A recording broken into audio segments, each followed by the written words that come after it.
মোহাম্মদ মুজিবুর রহমান চৌধুরী, মৌলভীবাজার ৪।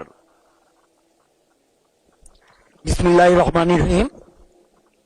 এই মহান সংসদে কথা বলার সুযোগ পেয়ে আমি আল্লাহর কাছে লাখ লাখ শুকরিয়া জানাই এবং আমি কৃতজ্ঞতা প্রকাশ করি আমাদের সংসদ দলের নেতা জনাব তারেক রহমান এবং শ্রীমঙ্গল ও কমলগঞ্জের জনগণ, যারা আমাকে বিপুল ভোটের মাধ্যমে পাশ করিয়ে দিয়েছে আজকে সংসদে কথা বলার জন্য।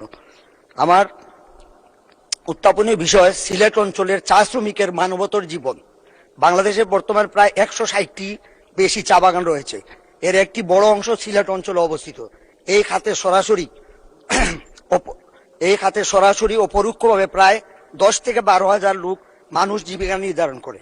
কিন্তু দুঃখজনক হইল সত্য, এই বিশাল জনগোষ্ঠীর একটি বড় অংশ এখনো চরম দরিদ্র সীমার নিচে বসবাস করেন।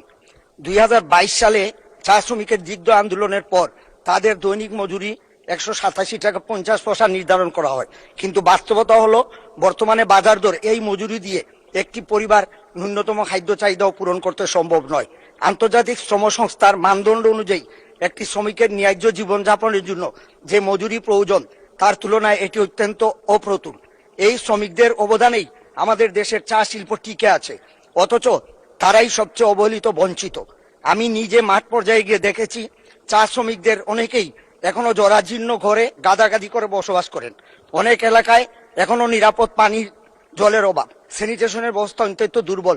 স্বাস্থ্যসেবার নামে রয়েছে নামমাত্র সুবিধা, যেখানে প্রয়োজনীয় ঔষধ বা চিকিৎসক দুটোই প্রায় অনুপস্থিত। আরো বেদনাদায়ক হইল এই শ্রমিকদের শিশুদের একটি বড় অংশ স্কুলে যেতে পারে না। অপুষ্টি, শিশু শ্রম এখনো একটি কঠিন বাস্তবতা। অনেক শিশু জন্ম থেকেই দারিদ্র্যের এক অদৃশ্য শৃঙ্খলে আবদ্ধ হয়ে পড়ে। এই মানুষগুলির কোনো দান বা অনুগ্রহ চায় না, তারা চায় তাদের শ্রমের ন্যায্য মূল্য। ধন্যবাদ মাননীয় সদস্য জনাব